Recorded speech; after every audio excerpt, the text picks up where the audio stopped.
miss the biggest nights in MMA. PFL is more than a fight.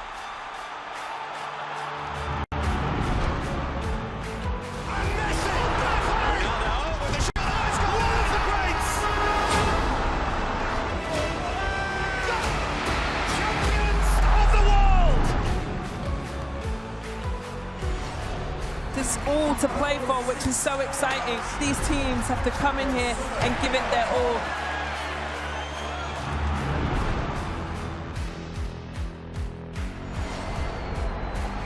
Have a real nice tempo. Goes baseline, watch out. Oh, my! Oh, baby! All the way down the runway for a big-time throwdown.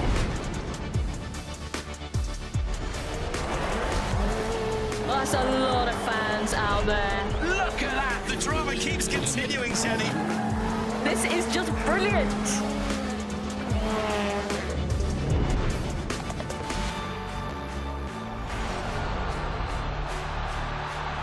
He strikes. Start as you mean to go on. But this is the danger of the top two guys, and that nuclear weapon that is. Whoa, hello, goodbye. Score! In the back of the net. And shoots. Score! Of Serie A action. We'll bring you so much of it here on the Zone. Magnificent. That is tremendous. Catching up on any NFL game is easier than ever before. Going deep for it all. Devontae Smith.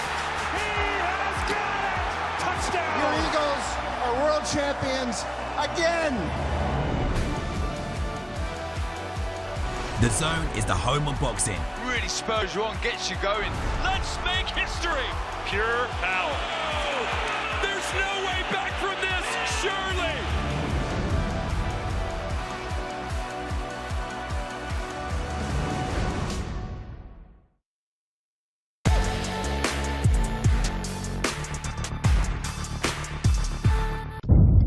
The following program is recommended for those 16 and over, as it contains sporting violence, possible bad language, and flashing imagery. This is the moment the world has been waiting for. The judges are ready, the fighters are ready, the boxing world is ready. The fight starts now! How do you like it? On the show. So aggressive, so focused. It all comes down to this.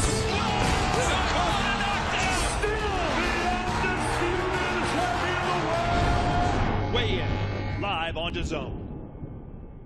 All right, people, it's day 4. You know what day 4 is, don't you? Weigh-in day. Now, as DAZN is the global home of boxing, it's only right that the weigh-ins are at the official home of British boxing, York Hall, Bethnal Green, where so many big bouts have taken place. And today, we make it official. All the checks have been done. One final check. They got to weigh in, make sure they make weight, and it's showtime on Saturday. Buckle in, people. It's going to get interesting. It's weigh-in day. And just like their fathers did all those years ago, on November 15th, live on DAZN, Chris Eubank Jr. and Conor Benn relight the family feud once more. There's just so much dislike between the two. It's going to catch fire again. Bad blood, genuine hatred. The story is like no other. Conor Benn, he put on a great fight. He went out there and he did what I did not expect him to do. Back comes Benn. It's always hard processing a loss. Nobody prepares to lose. This fight living up to all the hype. After I dispatch this kid again, for sure we're looking to get more time. You tried and you failed, and you're going to fail again this time. No doubt, November 15th, you get a better version. I cannot wait for this fight. I don't give a damn when this kid wants to fight. We're going to fight when I want to fight. I won. He's going to be like the 13th round. I think we're going to get another classic. Here we go. Always looks good in the night, doesn't it? London. On a London evening, it's wet, it's windy, but that doesn't matter. We've moved from Canary Wharf, where we were for the last 3 days, to the gritty side of East London, at Bethnal Green, and we are at the traditional home of British boxing, York Hall, for the weigh-ins for unfinished business. Chris Eubank Jr. versus Conor Benn 2, which will take place live and exclusive on DAZN tomorrow at the magnificent Tottenham Hotspur Stadium. Tony Bellew, Carl Frampton has joined us as well. They're making a racket now. The noise levels have gone up in here as well. You'd think it'd turn that music down for us, Tony. My God. Yeah, just like, DJ, if you can, just a little bit. Carl, I spoke to Tony yesterday. I got his thoughts on where he is in terms of how he thinks the fight will be won and lost. I haven't heard your thoughts on it. How do you think this fight's going to be won and lost as we see them hit the scales this evening? I think it's going to be a similar fight to the last time. I think that Eubank looks to have done the weight easier. He looks like he's a little bit more comfortable in fight week. Benn looks a little bit bigger as well, as if he's grown into the weight. I picked Eubank to win the last one. I just feel that the last fight will have taken more out of him at his age than it will of Conor Benn. You got to remember, Benn was out of the ring for over a year prior to that first fight. There's been a quick enough turnaround as well. The fact that Eubank had a few days in hospital, I am edging towards Conor Benn here, but nothing would surprise me. The only thing that would surprise me is if it's a dull fight. I just don't see it happening.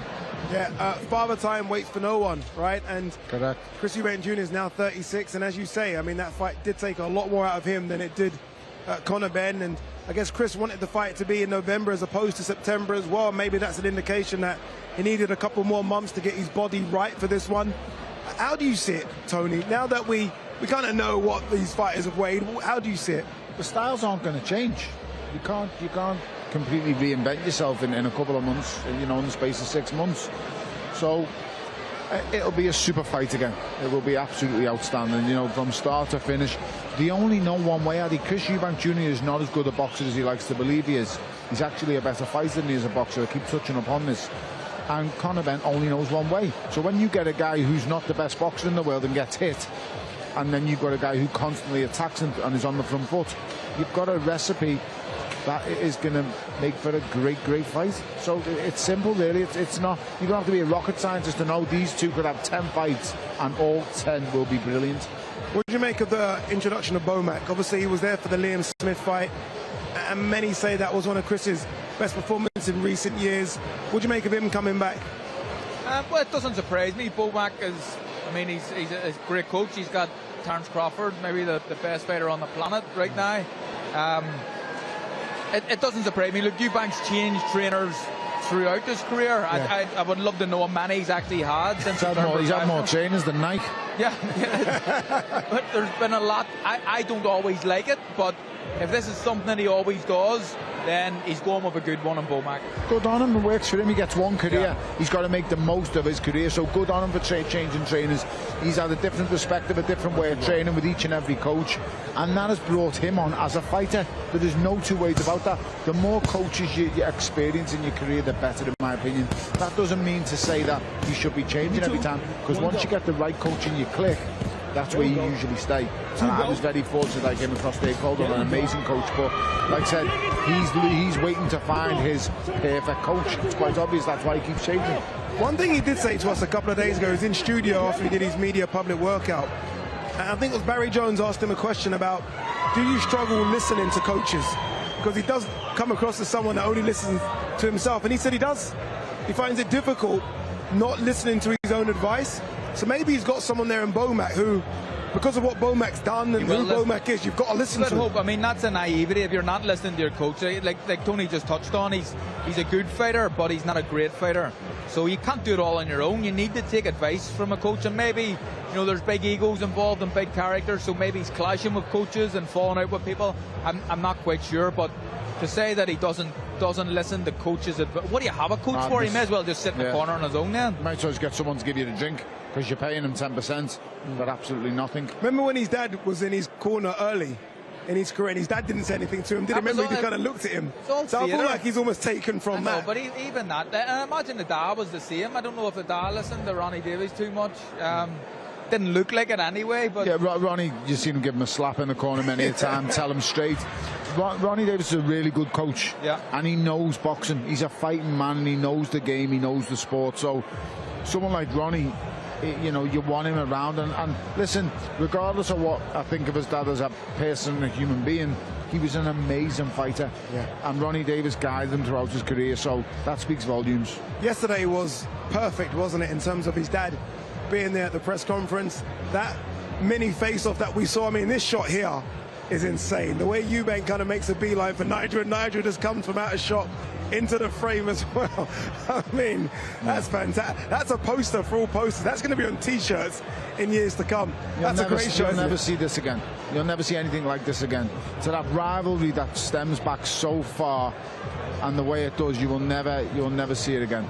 And I guess to add to it, to have two sons that put on what they did in April. So it's all well and good you have sons that are boxers, which is great, congratulations. But to have sons that put on the show they did in April as well, I mean, both dads must be so proud. Absolutely. I mean, they're two hard men. There's not many people can put themselves through what them two guys did without thinking about quitting. And maybe that was a thought in their head on the night, this is getting really tough, I'm going to get out of here. But when you bite down the gum shield and you push through that, that makes you a hard man. I want my son to be a hard man, so no doubt that these boys, their dads, are extremely proud of what they've done. What's that like? A question to both, really. What's that like in a fight when it is getting very, very difficult and you do have to find, either you bite down on the gum shield or you find a way out? What's that like, and how easy is it to make that decision that I'm going to bite down on the gum shield? It's either in you or it's not. I don't know how to quit. You can't teach that. That's not something that can be taught in the gym. That's not something a coach can give you or pass on. You've either got it or you haven't. When the proverbial stuff that comes out the backside hits the fan, you find out what's inside. You really do. You find out where you're at, and you find out, can I do it? And believe you me, it's lonely, it's hard, it's the dark moments that you go through. I'm not just saying this, and Tony, I know Tony's exactly the same as me. I would always, always, always rather go out flat on my back than stay on my knee or walk out. Jimmy Moore saved me in my last fight, and I was really annoyed. I was thinking, don't do that to me, don't do that to me. But in hindsight, when you look back, he's a coach who has the fighter's best interest at heart, and he made the right decision. But at the time, I was furious, absolutely raging. When I went at the end of round 7 against Usyk, and as we know, I'm ahead on 2 cards, and I'm judging on the 3rd card. At the end of round 7, I told Dave in the corner, I can't breathe, I'm exhausted. Dave, as a coach, at that time is supposed to go, that's it with the towel. He knew fair, well and play. He throws that towel, I'm going to throw him out the ring. And I love Dave Calder. He's the best professional coach I was ever around. But understand, I've walked in here, I'll walk out and I'm going out on my shield, because that's what I'm about. I'm not proud of it. I'm not. It's not a badge of honour. But believe me, to beat me, you better be willing to go as far as I am, and I'm willing to die to win. And that's a bad thing to say, but I'm sorry, it'd be embarrassing, but that's just where I'm from. That's what I'm about. And I guess imagine the distance Tony can throw Dave Caldwell, by the way. Dave's shorter than me, believe it or not, but he need to get Dave on set every now and again. It's just, listen, some fighters either have that mentality. We did. I've climbed off the floor, I've been dropped flat on my face and climbed up. It's a dark place to go in, but I'm not going to lie and say I felt this and I felt that. I don't. I just get up and I want to fight. I've got to fight. And I guess that's the beauty of this fight, because both of those guys are this. They've got that mentality. They've got that from their dads, isn't it? That's what Conor has. That's certainly what Chris Eubank Jr. has. That doesn't come from the fathers. That comes from them. And the fact that they have it with the upbringing that they had, they've never had to fight for anything in their lives. So you have to give them even more credit that they can put their bodies through that. As Carla said, as fighters, we've come, 99% of us, we've come from nothing, and our dream was to get to the silk pajamas and the relaxing stage. These kids were born in silk pajamas, and they've thrown them off, and they've gone into the fire. I commend them so much, because to go through what we've gone through, and to be the champions we've been, and the nights, the lonely runs, the training, the workouts, it's so tough. They chose this life. This is all we had. We didn't have anything. This is what we do. That's what we are. They chose this, had they? It's insane, and I commend them both. The two of them are warriors. And we thank you both as well, because it's produced what we're going to see on Saturday. All right, let's remind you of the fight card. That's the main event we've been talking about. It really is a good undercard as well. Mickey Tallon from the same neck of the woods Tony Bellew from. He takes on Fazan Shahid. Sam Gilley versus Ishmael Davis for the vacant British and Commonwealth Super Welterweight titles. Richard Riakporhe's second fight in the heavyweight division takes on Tommy Welch, who was talking a good game at the press conference. Adam Azim versus Kurt Scooby. That one has almost caught fire, hasn't it? Almost becoming the fight a lot of people now want to see. Jack Catterall now at 147 pounds. Now with a new trainer, Bozy Ennis, takes on Essuman, coming off his career best win against Josh Taylor. And then the main event that we've been speaking about, not just for months, for years, Chris Eubank Jr. versus Benn 2 for bragging rights and a lot more than that. Wow, all right, it's time to get the show on the road. Your call is packed to the rafters. They're going to enjoy this one. It's time to start the weigh-ins. Let's throw it over to your MC, Mr. Thomas Treiber. Ladies and gentlemen, welcome to the official weigh-in for the ring. Unfinished business. Chris Eubank Jr. versus Benn 2 tomorrow at Tottenham Hotspur Stadium in London. We would first like to give a special thank you to the Kingdom of Saudi Arabia and the custodian of the two holy mosques, King Salman bin Abdulaziz Al Saud, His Royal Highness the Crown Prince Mohammed bin Salman, and Chairman of the General Entertainment Authority and Saudi Boxing Federation, His Excellency Turki Al-Sheikh. This event is being brought to you by Riyadh Season, Sella, Ring Magazine, Eddie Hearn for Matchroom Boxing, and Ben Shalom for Boxer, in association with Frank Warren for Queensberry and Gold Star Promotions, along with their great sponsors, Everlast, BYD, Cleans, Movember, Mr. Q Casino, and Betfred. A big thanks to those great sponsors. A reminder, ladies and gentlemen, that this event will be broadcasted live worldwide exclusively on DAZN, and the last remaining tickets are available to buy now at ticketmaster.co.uk. Well, ladies and gentlemen, London, England, let's get the weigh-in process started here at historic York Hall.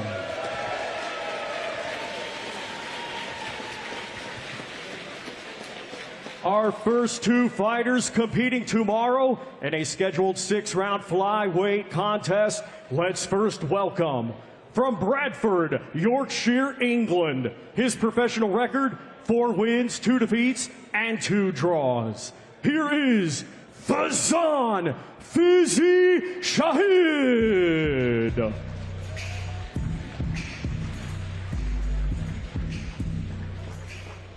And now let's welcome from Liverpool, England. He had a stellar amateur career and now is a professional, undefeated with 10 wins, 1 win by knockout. Here is Mikey, the Omen Tallon.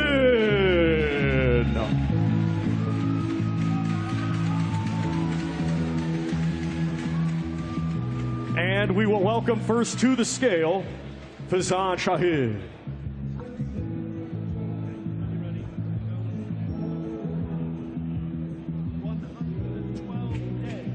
112 pounds for Fazan Shahid.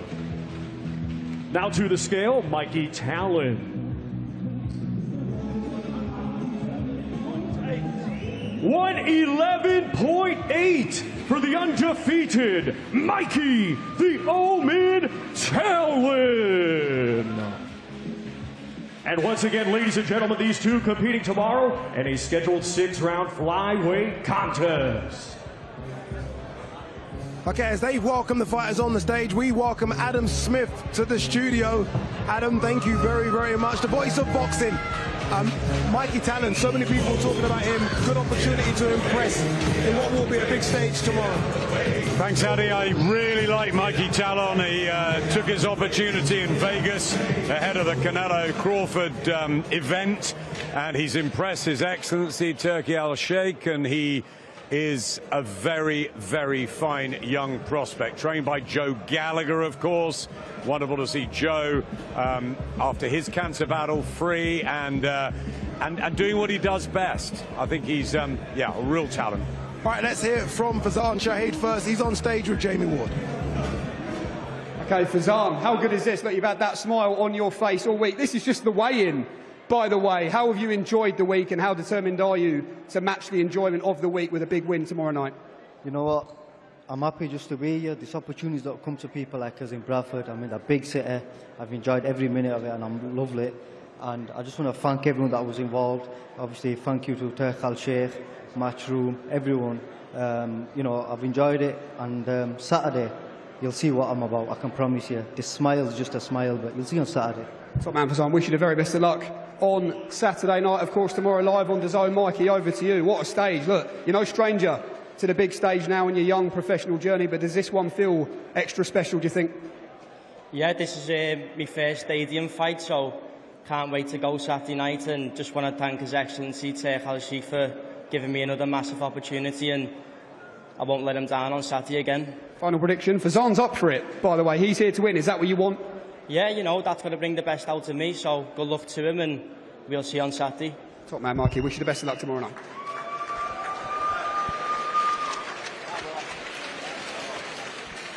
Good boy, that, Tony. He's from your neck of the woods. Yeah. Very, very confident. Obviously, Joe Gallagher looks after him as well. Everyone's hoping that, you know, we will see something special tomorrow, and who knows what can happen in 2026 for him. Definitely good fighter, bright future. Quick fights back-to-back is what he needs. You know, this is the kind of builds momentum, gives him confidence, and keep him out there and busy out. All right, let's go back to Thomas Triber to continue the weigh-ins. Our next two fighters competing tomorrow in a scheduled 12-round contest.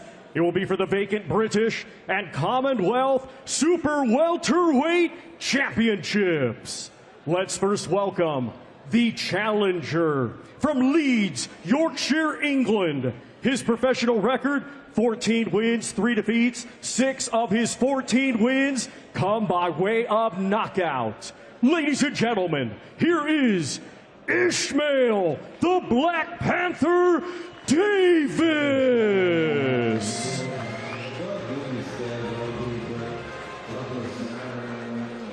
And now let's welcome the defending champion.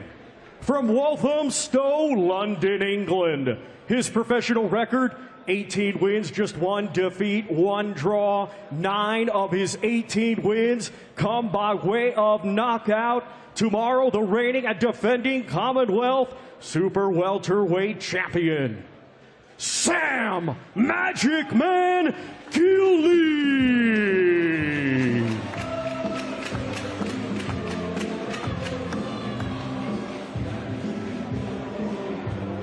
First to the scale, the challenger, Ishmael Davis.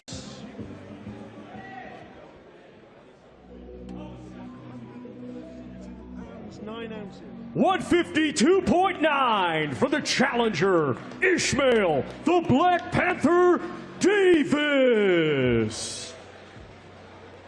Now to the scale, the defending champion, Sam Gilley.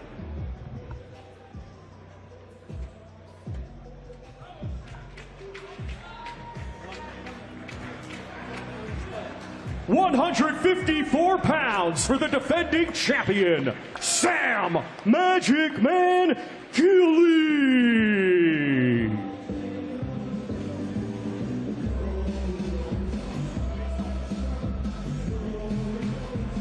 Once again, ladies and gentlemen, these two competing tomorrow in a scheduled 12-round contest for the vacant British and Commonwealth Super Welterweight Championships. Fan.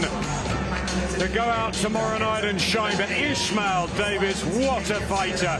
He's answered the calls so many times in recent years, has given really good performances against the likes of Josh Kelly, last time out against Kevin Agepo in Belfast.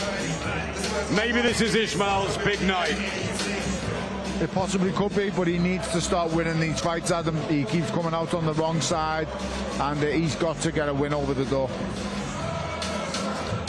It's a 50-50 call. It's a 50-50. It's a really good fight. Ishmael Davis, by the way, I've never seen a fighter in that shape. Incredible shape, but Big Tony's right. He needs to win tonight.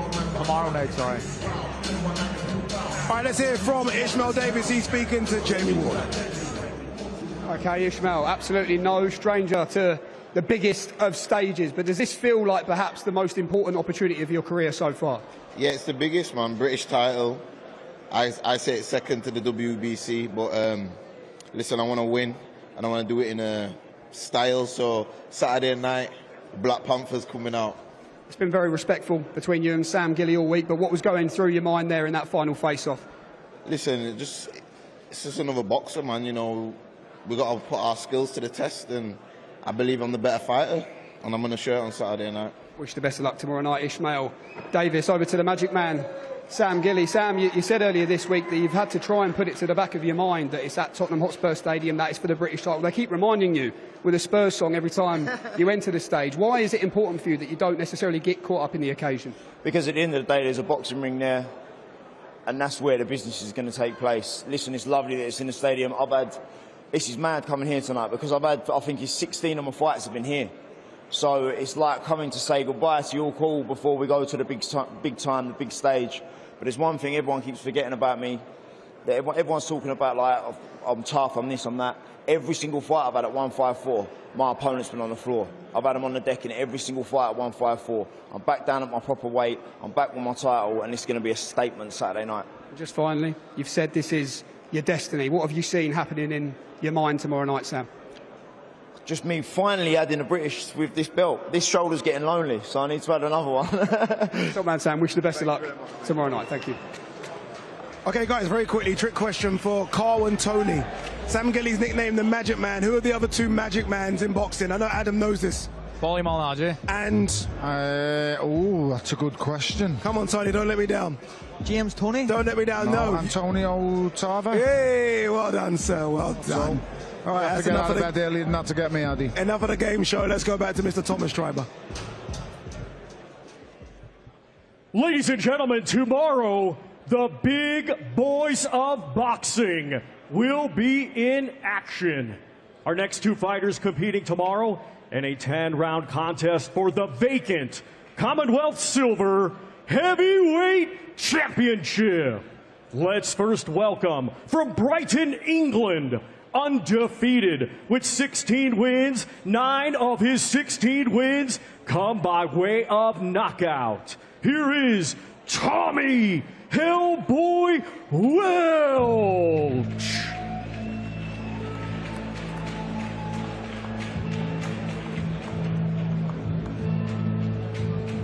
And now let's welcome from Walworth, London, England, his professional record, 18 wins, just 1 defeat.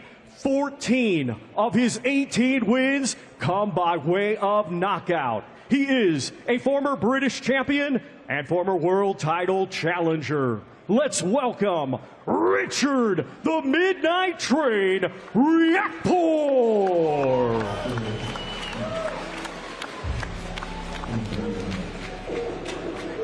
First, we will welcome to the scale Tommy Welch.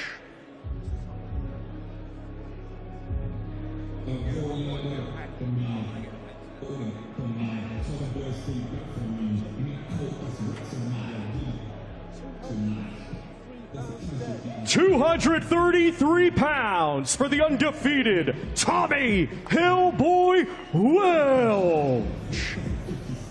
Now to the scale, Richard Riakporhe.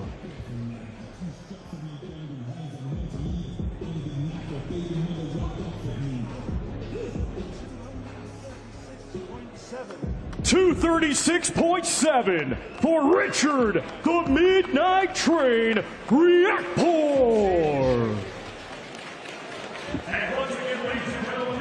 Richard Riakporhe with a big chance of it. Heavyweight now, former world title challenger at cruiserweight. Of course, lost that big fight at Selhurst Park. In with Tommy Welch, undefeated in 16. A big jump up for Tommy, but he fancies this, Tony, doesn't he? He does, and he talks a really good game, and I'm looking forward to seeing him. He's undefeated. We don't know this guy's level yet, and that for me is the big question. Can he keep with Richard Riakporhe? Richard Riakporhe is a former champion and knows his way around the boxing. Richard Riakporhe is stronger at this weight. I was amazed he could make cruiserweight. He's a big lump. I'm really looking forward to this fight. Impeccable condition, isn't he? Riakporhe. And he told me, Carl, this week he's so glad he doesn't have to boil down to cruiser now. I mean, it must be a dream when you're someone that's... Look at the size of the guy. He's a monster of a man. And it'd be like Tony doing light heavyweight. Absolutely night and day, having to get to the... Well, not having to get to this weight. He works around and does whatever he wants. But look at the shape of him. My God. All right, let's hear from Tommy Welch first. He's on the stage with Jamie Ward. Okay, Tommy, here we go. Laser focus there in the final face-off. Just give us a little window into the mind of Tommy Welch. What's the mindset? One sleep to go. I can't let you in, it might scare you. In terms of the plan, though, tomorrow, you spoke very well, as I say, yesterday. What will the world find out on the biggest of stages about Tommy Welch? We're done with the talking now. It's all going to be down to tomorrow. Just don't blink.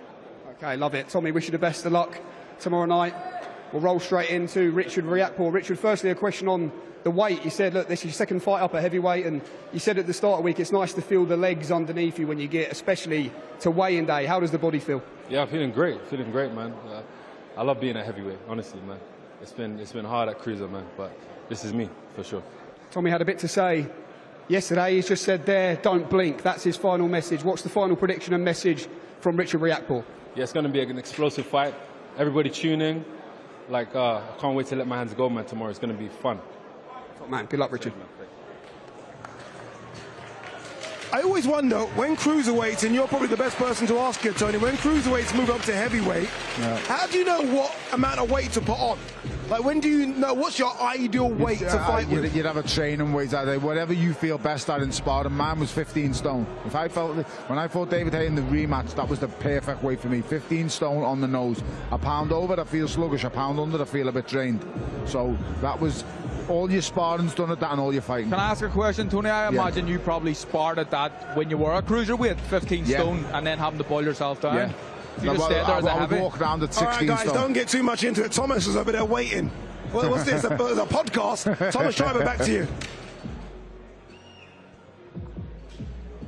Our next two fighters competing tomorrow in a scheduled 12-round contest, and it will be for the vacant WBO Intercontinental Super Lightweight Championship. Let's first welcome, coming to us from Duarte, California, USA. He brings a professional record of 18 wins, just one defeat. 16 of his 18 wins come by way of knockout. Ladies and gentlemen, here is Kurt Scooby.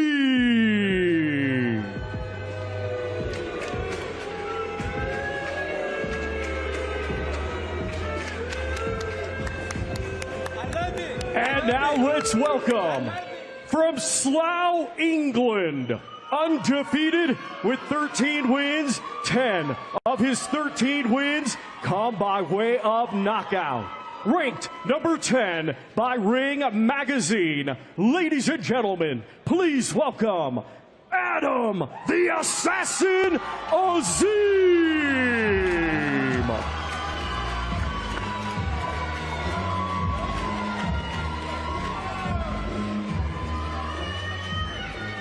First to the scale will be Kurt Scooby.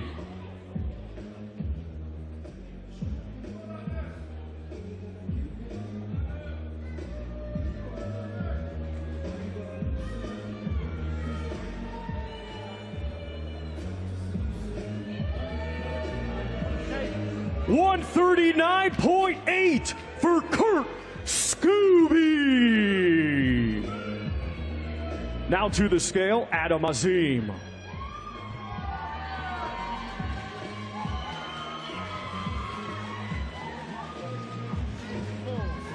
139.4 for the undefeated Adam the Assassin Azim.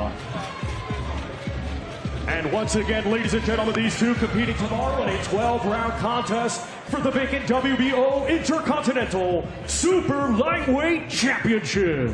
Well, he's played his part, hasn't he? Kurt Scooby, who came through from the Box Raw, a sparring club, and he's got his big opportunity. He can hit, he can really punch early, but Adam Azim, Tony, in my opinion, one of the hottest fighters we have. I agree. I think this kid's the quickest fighter in the country. His hand speed is unbelievable, unparalleled. But this Scooby's the first guy who's trying to get under his skin, get in his face, and that will be, you know, I don't think that's going to faze Adam Azim at all, but like I said, this is the first time it's happened to him. All lessons to learn. He did it at the press conference. He's trying it again here. Carl, this Kurt Scooby from America, but Adam's keeping his cool. Yeah, he is keeping his cool. But look, this is something that's going to help Adam in his career going forward. He's going to come up against these sort of loudmouths.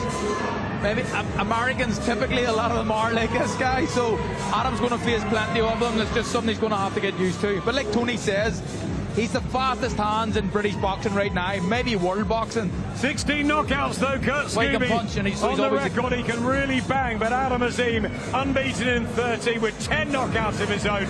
As Tony says, one of the quickest fighters in the world and one of the most promising. Him or Ryan Garcia for the speed. Unbelievable speed. It's like Amir Khan. Yeah. That's what it's like, the hand speed. I thought he was going to hit him on the head with that trainer for a second. I thought, 1 second.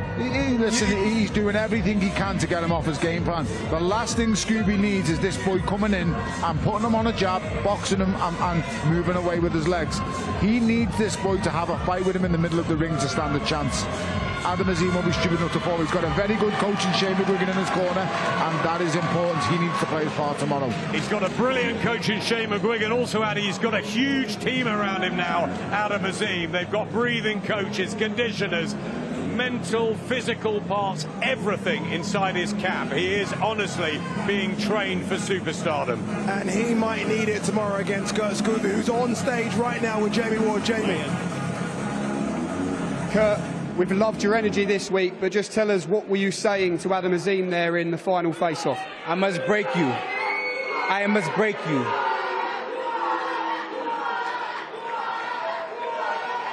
You believe you're under his skin? Kurt, have you succeeded in that sense? Come on now, you know it. Everybody in this room know it. I live in rent-free, baby. Rent-free and rent is due. How do you do it tomorrow night? How do you beat Adam Azim? Final prediction. Break. Break him. Break him. Break him. Break him. Break him. Yeah. Yes, sir. Okay, Kurt, wish you the best of luck tomorrow night. The message clear there, Adam, from Kurt Scooby. He says that he's under your skin. Is he?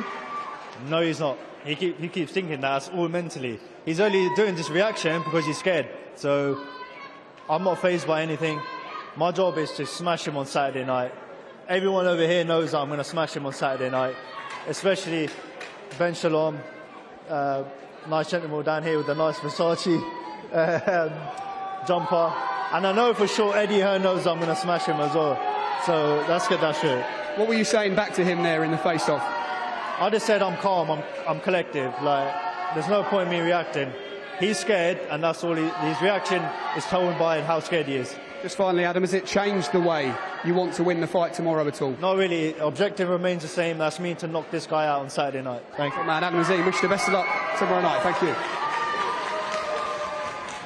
I love this. I love that. I mean, it was supposed to be Abdullayev.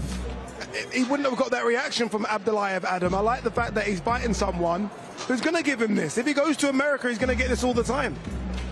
As Carl said, education, and it's perfect at the age of 23 for Adam, who's not had the most active of years. He looked really good in February, was meant to fight again in the summer. That was called off at short notice, so he needs this performance, and he needs it on this stage, Addy, and I believe he'll deliver too. As do our two next fighters as well. It's our chief support time, so let's throw it back downstairs to Thomas Triber. Our next two fighters competing in tomorrow's chief support. It is scheduled for 12 rounds, and it will be for the WBO Global Welterweight Championship. We will first welcome the defending champion from Nottingham, England. His professional record, 22 wins, just 1 defeat. 8 wins come by way of knockout. Ranked number 10 by Ring Magazine. Let's welcome Echo the Engine Essuman.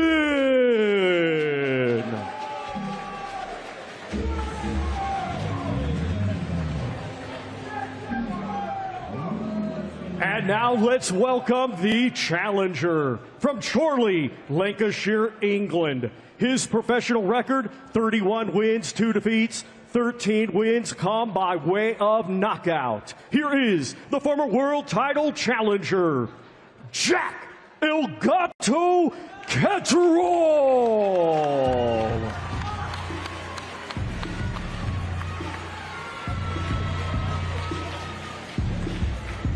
And we welcome first to the scale, Echo Essuman, the defending champion.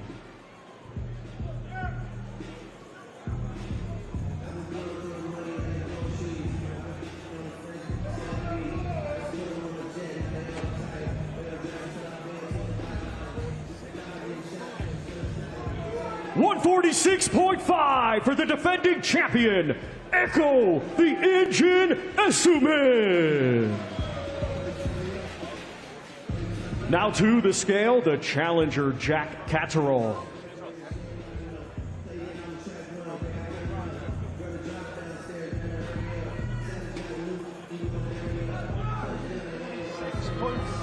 $146.7 for the challenger, Jack El Gato Catterall. And once again, ladies and gentlemen, these two competing tomorrow in our chief support 12-round schedule for the WBO. What a fascinating chief support here. Jack Catterall, El Gato, moved training camp from Jamie Moore, longtime trainer, over to Bosie Ellis in Philly, in with Echo Essuman. They've sparred before. Essuman in real form at this stage of his career, and naturally big welterweight as well. I can't wait for this, Tony. It's a really, really good fight. It's a proper pick'em. You know, Essuman's coming in on the career best victory over Josh Taylor, and Jack Catterall's coming in, you know, I'm not thinking, is this the last fight the loss was with Barbosa, wasn't it? Harlem Eubank win, a dull fight with a head clash. Yep, the Barbosa Jr. defeat, the Harlem Eubank sort of non-event. It was a difficult one to assess him. He needed the change, he said. He's got to be sharp because Echo will be really there as the engine all the way. Yeah, I think so. Echo's a quality fighter, but it'll be interesting to see just how Jack is with his new trainer. All right, let's hear it from Echo Essuman first with the forest flag over his shoulders. He's with Jamie Ward. Okay, Echo, how special is this? What an occasion here at York Hall for the weigh-in. Why do you believe this is the setting that will truly bring the best out of Echo Essuman tomorrow night? Because it's just my time. I've got the momentum, I'm cruising, I'm ready to arise to the next levels. How do you believe you do it, Echo? Just final message maybe to Jack Catterall, to the fans, to world boxing, to the welterweight division. How do you beat him tomorrow night? I'd just be myself and enjoy it. Okay. Simple as that. Wish you the best of luck tomorrow night. Echo Essuman, a fascinating chief support. We'll bring in El Gato, Jack Catterall. Jack, second fight up at welterweight. How's the body feeling? Yeah, feeling good. Worked super hard for this fight, so I'm excited. I'm excited for the fans for the big event tomorrow night, so let's go. What's the difference between you and Echo Essuman in that ring tomorrow night? I think it's going to be a mixture of things, the experience, the levels, the past opponents, but forget all of that. I've worked too hard to this fight to let this opportunity go. Do you think you need a bit of a statement win here? 100%. I've made some big sacrifices, big changes over the last couple of months. I'm looking to show all of that tomorrow night. Top man, Jack. Wish you the best of luck tomorrow night. The big cards just keep on coming on the zone. We have this one on Saturday. You don't have to wait too long for another special one. November 22nd, Ring 4, David Benavidez versus Anthony Yarde. live only on DAZN, November 22nd. The Ring 4. In boxing, gold is everything. And on this night, every fight feels like a main event. David Benavidez, the undefeated Mexican monster, defends against Anthony Yard, London's heavy hitter. A warrior who's gone toe-to-toe with the best and has the power to end anyone's night early. But the action doesn't stop there. Devin Haney, a two-weight undisputed king, chases history in yet another division versus Brian Norman Jr., the undefeated champ. While Bam looks to unify more of his division if he can break Fernando Martinez. Plus, Abdullah Mason and Sam Noakes clash at lightweight for the WBO title. This is more than a fight night. It's 4 world titles in 4 different divisions. It's the night of the champions. The Ring 4, November 22nd. Watch only on DAZN.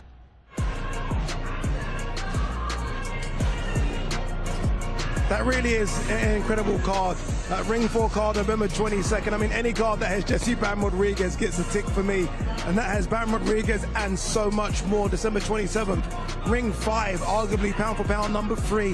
Inoue takes on Picasso. Nakatani on that card as well. You can see what they're trying to do. Inoue wins, Nakatani wins. We have a super fight next year.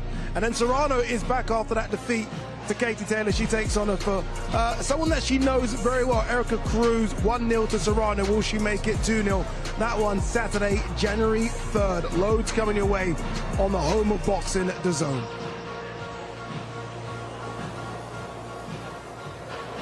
All right, that was good. That was fun. We all enjoyed that. Great to have Adam Smith as well with us. By the way, you can see a ring behind us.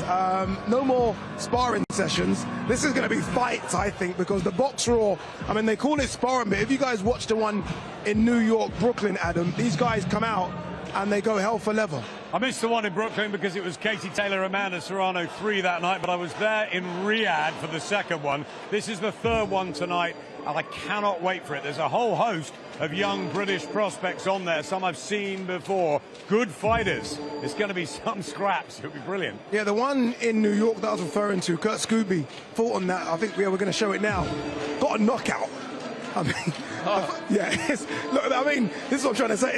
It's a war, isn't it? They say sparring. It's not sparring. Look, these guys they're wanting to impress. Look at that. That's a great shot, by the way, as well. I mean, I don't know much about the opponent or anything, but it's easy to look good on short spells like that. But what's going to happen here? No one's going to in the main frame that they're going to spar and take it easy. On a stage like this, you want to impress, so we may see knockouts. This is about with 16-ounce gloves and head guards on. This is about opportunity knocks as well. The fans and the noise as well. I mean, a lot of these people. Bethnal Green. Why not get it on? If they know that Riyadh Season and Ring Magazine and His Excellency are watching, they want to impress. They want to be on one of the big cards. What stands out for you, Adam? I haven't asked you this on the undercard. Of all the fights on the undercard, and we can see it. It's a really good undercard, by the way. Which one really stands out for you? You know, I'm a big admirer of Adam Azim, so I really want to see how he deals with this brash American Kurt Scooby. But I think you've got to say Catterall and echo Essuman. I mean, Jack really needs a big statement win, as he said in the interview. If he gets in that rhythm and he puts it on Echo, who they've sparred together before, it'll be fascinating. But Echo, Carl and I were saying, he's just got this, not just the momentum, but the fitness, and he keeps getting better and better as rounds go. It's a really good fight as a chief support. Yourself, Carl, what stands out for you? I don't think anything on the undercard is going to steal what from the main event, because it's going to be an unbelievable fight. I firmly believe that. But for me, I think Sam Gilley and Ishmael Davis, I think their styles match up pretty well, and I think that could be a real shootout. Heavyweight big boys for you, Tony, maybe? I do really want to see it. I'm not going to lie. I love the heavyweights, obviously, being a former one. So, yeah, I want to see if Richard Riakporhe is up to it, and I want to see if Tommy Welch can deliver, because he's saying spoke a lot, didn't he, yesterday? You've said it, son. Go and prove it. You know, don't tell me, show me. And that's the big thing. I spent a lot of time around Tommy and Scott, but that line he came out with yesterday, the midnight train's getting the last bus home. Fantastic. He's played his part, hasn't he? Fantastic. I was like, take my money. right there. Chris and Conor are going to make their way onto the scales very, very soon. How are they going to be feeling backstage? Just wanting to get this done and over with? I think so. I don't think they'll be nervous at this stage. They've done the real weigh-in, haven't they? And they've already weighed. This is just another part of the theatre to help build this fight. I think the boys will be absolutely fine. Who do you think's got the crowd? Who's going to get the cheers? Who's going to get the boos? Or do they both get cheers and boos? Who wins the crowd here? I've been up in the rafters. Everyone gets a great spot here at York Hall. I would say probably Conor Benn has most, but we are in East London, the Essex lot faithful. But there are some Eubank fans up there, and there's a lot of people in the media that think Eubank Jr. wins this more comfortably tomorrow night. But I know the guys alongside me don't believe that. So this is the curiosity of this fight, that really it's a Benn Eubank experience, and who knows what's going to happen. That's the beauty of it, Tony. We generally don't know, right? I mean, I guess you can poll all this crowd and everyone's kind of and ahhing. Everyone has a reason why they think Chris is going to win. Everyone thinks Conor's going to win because he's the younger and fresher. That's why you got to tune in and watch it on DAZN, because anything can happen. They've both endeared themselves brilliantly to the public, and I believe they're both backed. I actually now think they're both loved by the public. I think that everyone's took on both of their stories, the narrative of it all, and they're like, you know what? They've absolutely massacred each other in that first fight. They've took each other apart. They've absolutely beat the living daylights out of each other, and they've actually now got a common ground respect for each other. You can see it when they come together, and I think the public have endeared that, and you can see it on everyone's face in here. We just want to see the same again, and I think we will do. You have to, because they can't change.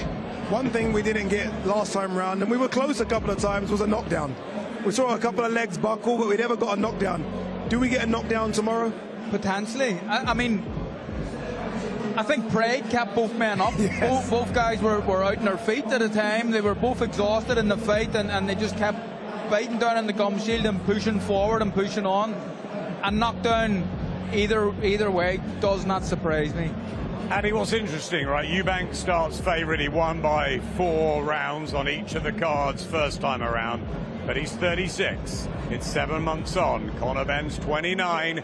He's fresher. Will Eubank's body be able to hold up for another 12 rounds? That's, I think, for me, a real imponderable in this. And this is what gives Conor Benn a real chance. Did anyone else have it that wide? I thought it was really, really close. Have it by 4 rounds. But the judges had it, didn't they? I can't remember, but I think it was about 2 or 3. I had it. Eubank won the fight. 4, no, I agree. I thought Eubank was the winner, 100%. I agree, but I had him winning by 1 or 2 at the very most. Tony, you know about weight and making it and how long your careers go on. Chris has been around a very, very long time. He looks phenomenal, but will that 12 rounds have taken a chunk out of him and enough out of him to give Conor Benn the win? I said it yesterday, Adam. There's never been in the history of boxing a weight change fighter getting stronger than the championship rounds of fights. Never happened. Do you know why it's never happened? Because it can't. It doesn't exist. Carl knows, man next to me. We've been weight changed. When I make 12 stone 7, it butchered me, it killed me. I never had a good 12 rounds in me as soon as I hit 30. Carl knows even more. Super bantam. Carl, tell them. I think we've been tricked a little bit by how tough it is for Eubank. And he tricked me, to be honest, but his last time, the day of weigh-in, he came in, the day of the fight weigh-in, he only weighed an extra 8 pounds. That isn't someone who's struggling with a rehydration problem. I boxed at 122, and it was so difficult for me to stay within 132 in the IBF rules that I was waking up the next morning still dry. How much weight did you have to lose, Carl, on the morning of weigh-ins? On the day of the rehydration limit? Between 6 and 8 pounds. Yeah, huge amount. Now there you go. That is the sign of someone who's really tight at the weight. Now me making 12.7, it was a killer, and I had to make the rehydration because for the Donna Stevenson, I couldn't do it. The master of trickery is the Eubanks, so I guess we shouldn't be surprised. All right, let's show you inside the Eubank camp. Here's a little snippet of what you can expect if you watch this on the DAZN platform.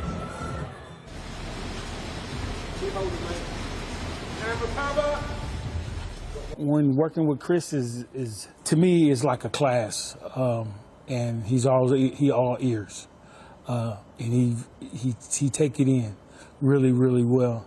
You know, just when you in school, You know, your teachers just go over it and over it and over it and over it until you actually get it. The work rate Chris is at right now, we gauge it week by week.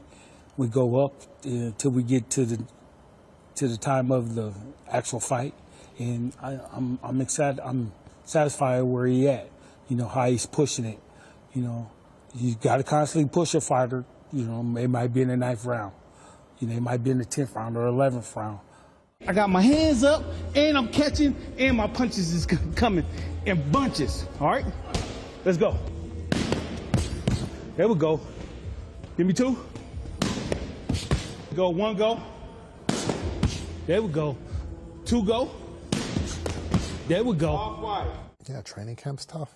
Training camps, a lot of the time camps are harder than the actual fight because it's weeks and months and days and days and days of continuous pain and struggle, and you've got to push as hard as you can because when it's all said and done, when that bell goes, the man who pushed himself harder in training, the man who put his body through the most stress, put himself in the most uncomfortable positions he could, that man is the man that's going to win. Yeah, you've got to pull the glove off now. You've got to pull it. So hold it at the top. Pull as hard as you can. Stand up. Pull. I'm okay. You okay? That's good. Give me a hand. Up, up. When you fall up, when you fall down, you get up straight away, always. Raheem is, he's what happiness is to me. I'm just happy when I'm around him. Even we don't have to be doing anything. I can be on the Xbox with him. He can be at the gym with me. If he's there, I'm happy. And this is the first camp I've had where he's kind of been a part of my camp. You know, he'll stay at my house. He'll come to the gym with me, and it's amazing. I've never had this before, where I'm walking into a gym happy because he's there. Usually I'm mean when I'm coming to the gym. I don't want to talk to anybody. I don't want to, I don't want to talk about anything. I've got a job to do, and that's it. For this camp, I'm coming to the gym, I'm smiling because Raheem's here. And I know I'm going to go and spend some time with him afterwards. So that's been really great.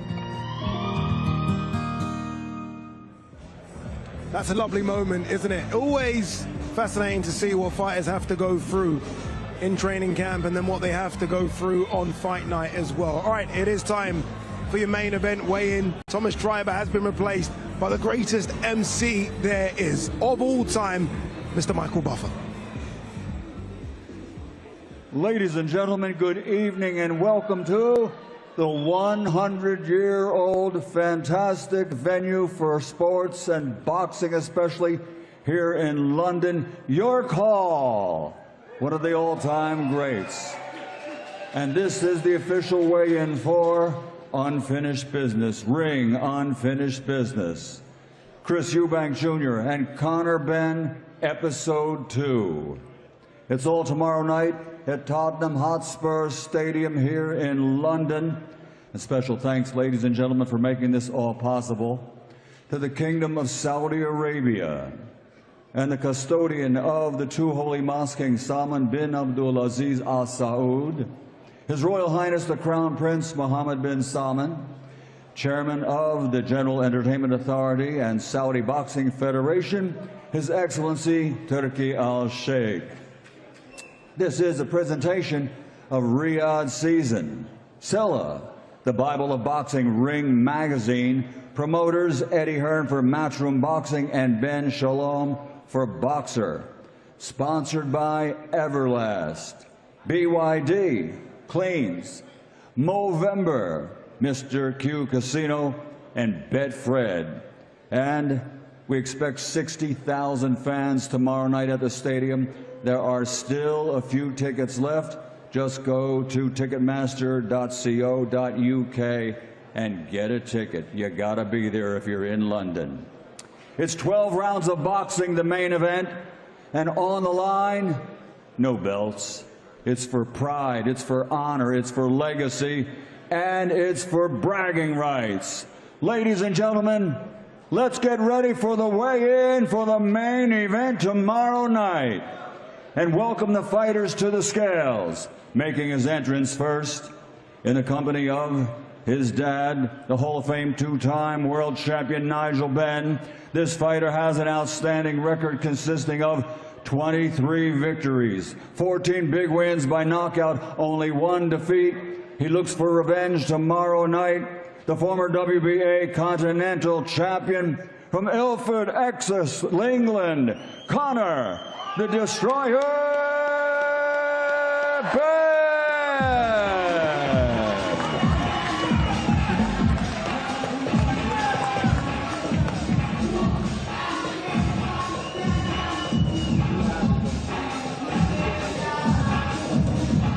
And his opponent, ladies and gentlemen, let's welcome him to the ring, making his entrance. His professional record, an outstanding 135 victories, 25 big wins by knockout, only 3 defeats. He's the former two-time IBO middleweight world champion from Brighton, England, ranked number 3 in the world by the Bible of Boxing Ring magazine, Chris Eubank Jr.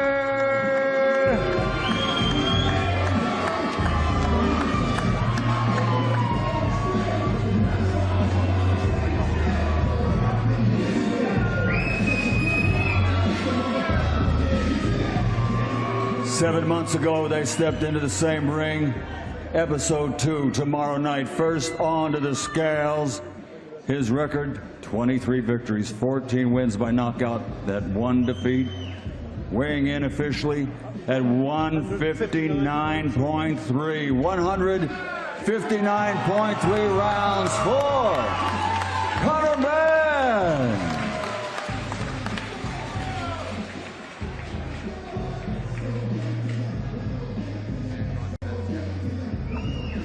Stepping onto the scales next with a professional record consisting of 35 victories, 25 big wins by knockout, only 3 defeats. Two-time IBO middleweight world champion. Tomorrow night is for bragging rights. On the scale at this time, please welcome Chris Eubank Jr.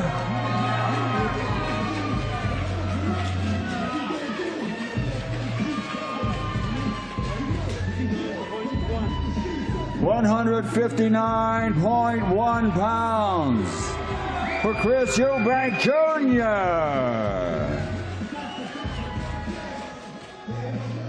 Eubank Jr. looks in incredible shape, incredible. And look, just to be clear for those people watching at home that maybe are confused, this is the ceremonial weigh-ins. Yeah.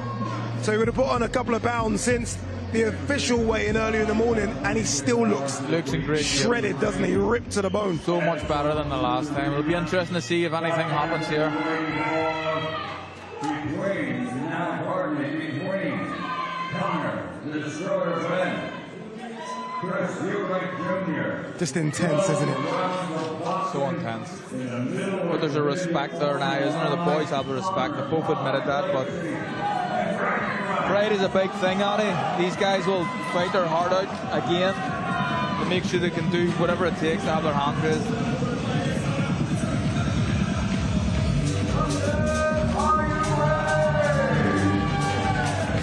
Tomorrow night, that is your main event. Chris Eubank Jr. versus Conor Benn 2. Same place, same venue, Tottenham Hotspur Stadium, live and exclusive on the Zone. These boys are going to handle unfinished business.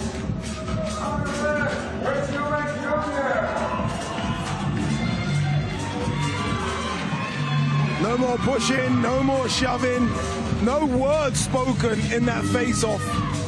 I think they've done enough of that in the last couple of years. It's just now about time to get down to business. And these boys will do that tomorrow. I have a feeling they're going to do one more little face-off here. I kind of feel like they're going to... No one wants to break away, do they? Conor looking incredible as well. Benn looks in great shape. He looks a bit bigger this time than he did the last time, I think. Yeah, I think last time 156, 157. Yeah. Obviously this time just growing into the weight a little bit. How on earth he gets back down to 147? Well, that's going to be an issue, I think, going forward. But again, both men in incredible shape. Both men and everyone says it, but the best camp of their lives. I think both men are going to produce an incredible fight on Saturday. If it's anything like the first fight, then everyone's in for a treat. And I don't think it really can be too much different than the first one, unless there's an early knockout, which I don't see either. But I just think that the two guys fight the same way, and I think it's all down to Conor. Conor only knows one way to fight, so he's going to force Chris into a fight that he doesn't want to have. Chris would much rather prefer to keep it at arm's length. Conor won't allow him to do that. All right, let's hear it from Conor Benn. He's on stage topless with Mr. Jamie Ward. Okay, Conor Benn, here we go. The last word. Just tell us exactly what is going through the mind of Conor Benn 1 day out from fight night. I'm just excited to get in there and do the business and put on a great show for the fans, for the supporters. It's a blessing. It's a blessing, man. Slightly heavier this time than you were on the Friday in April. Was that deliberate? Are you happy with how you've weighed in here today? Yeah, I mean, listen, obviously I'm a welterweight, but for this fight, I want to come in heavy and come in at the weight I am. Chris can do what he wants. I'm not concerned about him and what he does. Ultimately, I'm fighting a middleweight, so I'll come in at middleweight. For all your supporters, the Benn fans who want to see revenge, redemption tomorrow night, what is your message to them? What happens in the ring tomorrow night, Conor? Final word. Do not miss it. Make sure you tune in live on DAZN. Redemption all that matters, though? Always. That's the only thing that matters. Top man, Conor. Wish you the best of luck. We'll head over to Chris Eubank Jr. Thank you, Conor Benn, for a final word. Chris, good to see you. The last word with yourself as well. Weight made, mentally, physically, what's going through your mind right now, 1 day out, and how does the body feel? I'm feeling good. Everything is on track for a Chris Eubank Jr. KO win. How excited are you, Chris, after all the sacrifice in this training camp, behind the scenes with Bomac, just to pull everything together tomorrow night, get back in the ring and do what you love to do and do best? As you just said, this is what I love to do. It's my life. I'm not excited. This is who I am as a human being, as a man. I was born, I was bred to fight. And I cannot wait to go out there tomorrow and show the world what I'm made of once again. And a final message to your fans as well, Chris, who will be there in their tens of thousands tomorrow night, who want to see Eubank's supremacy cemented forever. What do you believe happens to Conor Benn in that ring tomorrow? What's your final message? The first fight was a Fight of the Year contender. This fight is going to be Fight of the Decade contender. Chris Eubank Jr., wish you the very best of luck tomorrow night. Thanks very much for speaking to us. We are going to grab a word. No, we're not. Not from the promoters. That's it. Ade, back to you. Thank you very much, Jamie. Both men have said what they need to say. Both men look in incredible shape, Tony, as well, don't they? Yes, unbelievable shape. The levels of sacrifice and dedication they will have gone through to get in that kind of shape is commendable. So, yeah, watch, tune in tomorrow. I can't wait. Yeah, indeed. I mean, I think we both know, and they know, I guess, more than most, because they share 12 rounds with each other. They're going to have to go for a lot of hurt and pain tomorrow. Yeah, they will. I think they're expecting it as well. I don't see an early knockout. I really don't. I think that Chris looked a lot more healthy this time around, and I think Conor looked noticeably bigger, stronger this time around as well. So if it all comes together, it might even be a better fight than the first one. Imagine that. It'll be interesting to see who wants to go there first, who wants to go the dark place first. Conor. I think it will be him. He has to, Carl. He has to go there first, and he will do. But Chris has to match him sooner or later, because I think this is a fight where one of these boys wins 7 rounds. You've done the job. You've done enough. And I think if Conor comes out there and paces himself correctly this time, I think he wins 7 rounds clearly, and that'll be the difference. He can fight for 3 minutes of a round. Chris can't fight for 3 minutes of a round, but he can win big round. He can win a big round with a minute of good work. Right, Eddie Hearn's joined us in the studio. Eddie, both men looked incredible on the stage there. Yes, we know these are ceremonial weigh-ins, but they almost look like they weighed in right now, because both look shredded to the bone. Yeah, more interestingly, the scales are on, which is quite unusual. It's a bit of an incident. Do you want to tell us? Do you want to tell us, Eddie? Do you want to tell us? Basically, the board have put the scales on, but we all know they weighed in earlier today. And Eubank got on the scales, and with his paranoid mind, I think he thinks someone wants to see his weight. So he's like looking at the scales, and I thought he was going to turn the scales off. But unbelievably, Conor Benn was 167 pounds, and Eubank was just 165.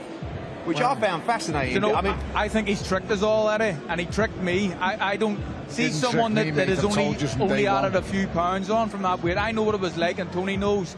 He doesn't struggle like he wants us to He makes the believe. weight fine, but I think this time he's made the weight much better, because last time at the weigh-in he didn't look as healthy as he does today. I think he knows the threat of Conor Benn. I think he knows the dangers of the fight, and I think he's worked really hard in camp, and I think he's done the weight well. He miscalculated that. To just put on 5.5 pounds. I mean, every other fighter that stood up there, Echo Essuman was 163 pounds. They're fighting at 147. Yeah. Jack Catterall was 162 pounds. Wow. So I was actually shocked. Conor put on 7.5 pounds. Yeah, I mean, but really surprised. I think Eubank's done the weight well this time.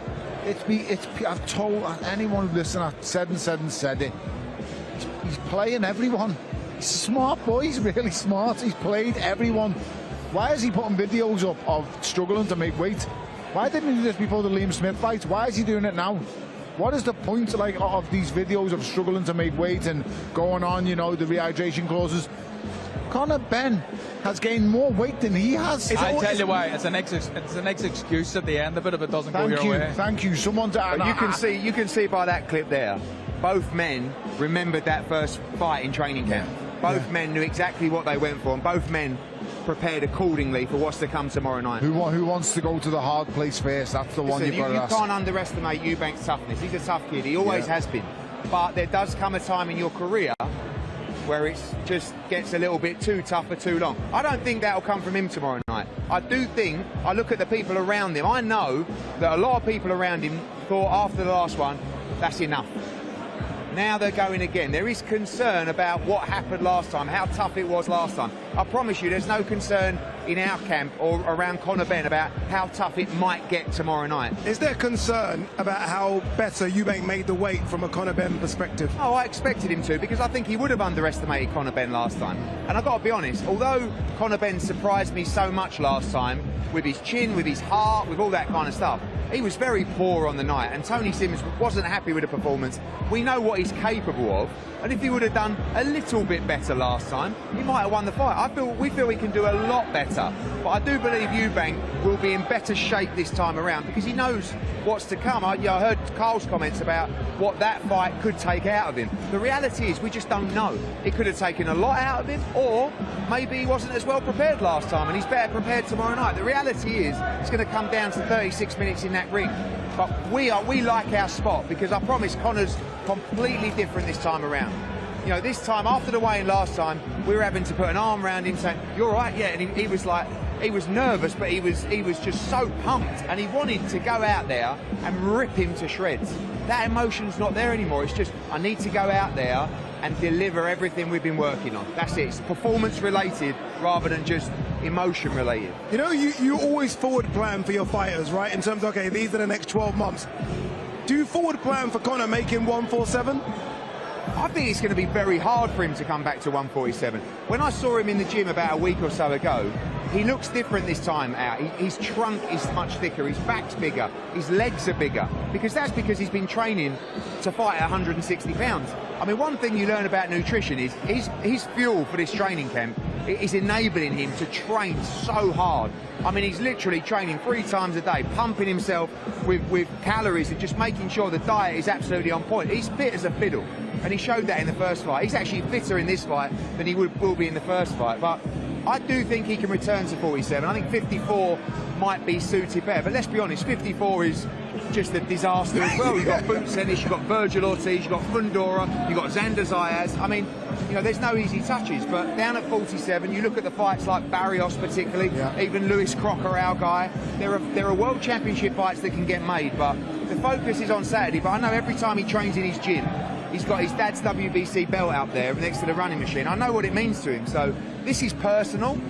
The next stage is about legacy and World Championships, but let's focus on tomorrow. Indeed. Finally, just before I let you go, Eddie, I just saw on Twitter briefly Matchroom's schedule for the first quarter of 2026, and it looks scary.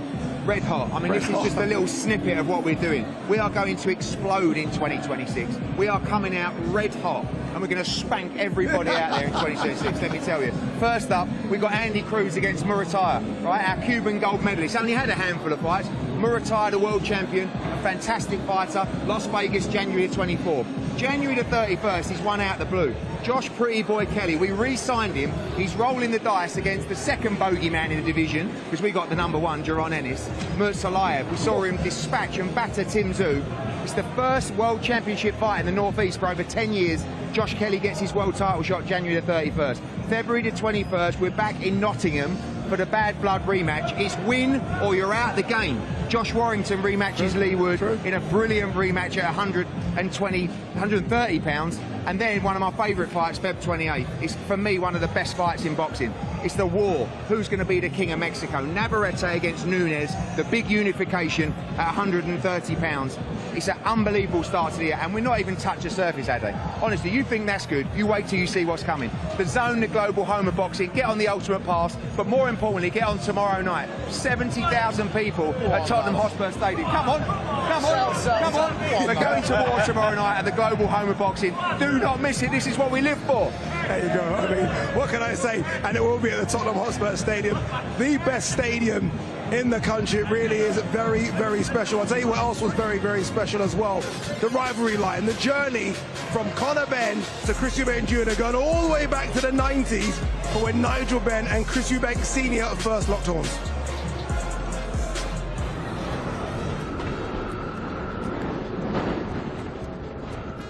Welcome on board the rivalry line. Today we're going to take you on a journey through one of British boxing's most fiercest rivalries.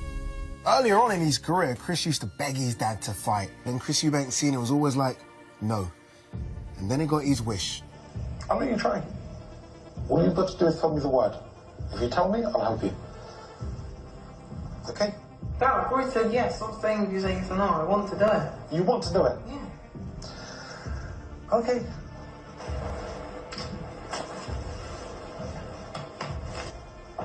Move. Maybe there's another... Maybe there's another, No. Let's just put it this way. There's one to watch. He'll be one to watch. Chris Eubank Jr. This is the full assault from Eubank.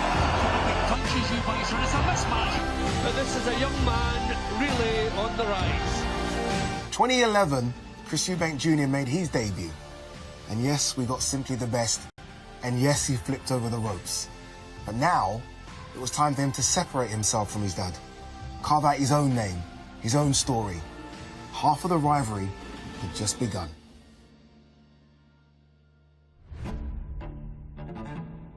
So 5 years after Chris Eubank Jr. had flipped the rope and made his debut, a young man by the name of Conor Benn had made his way from Australia to England. He made his pro debut. 2016, the son of the Dark Destroyer started his own path. He even got the name Destroyer on his back.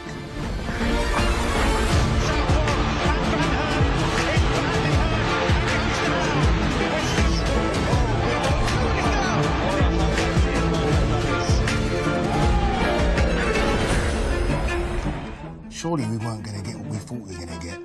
Eubank versus Benn, Chapter 2. Yeah, this is where Part 2 of the rivalry really started. Let's get this party started!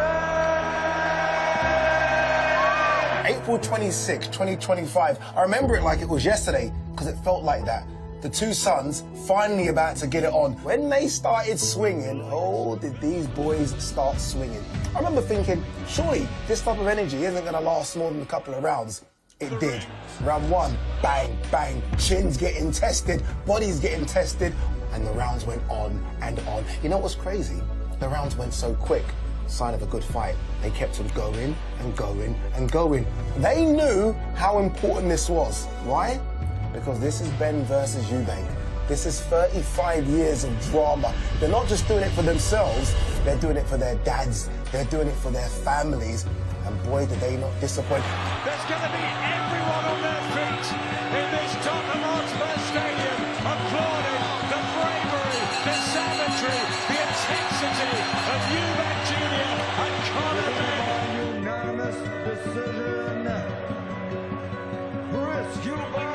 in the end, Eubank nicked it. But the good thing about boxing, if it's so good, you can do it again.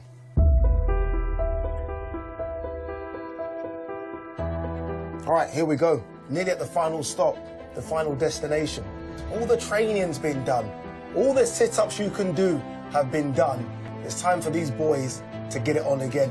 This one isn't round 1, no. This is round 13. These boys will finish what they started at the same venue.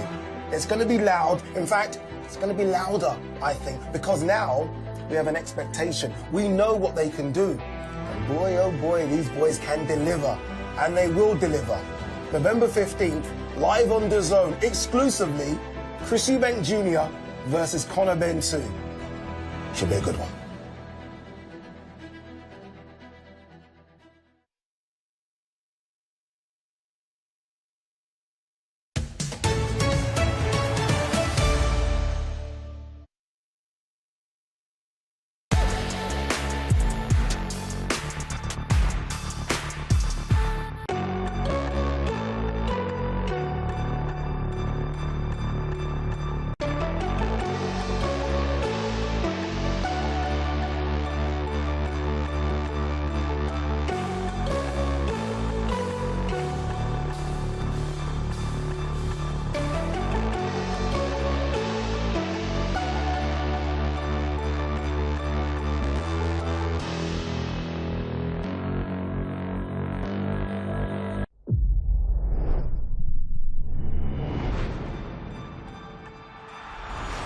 Don't miss the biggest nights in MMA.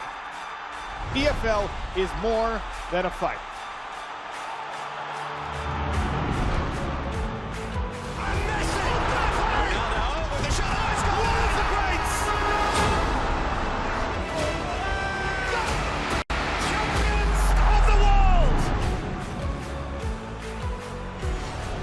There's all to play for, which is so exciting. These teams have to come in here and give it their all.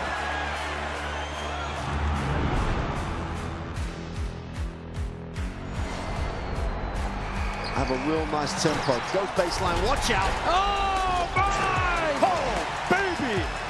All the way down the runway for a big-time throwdown.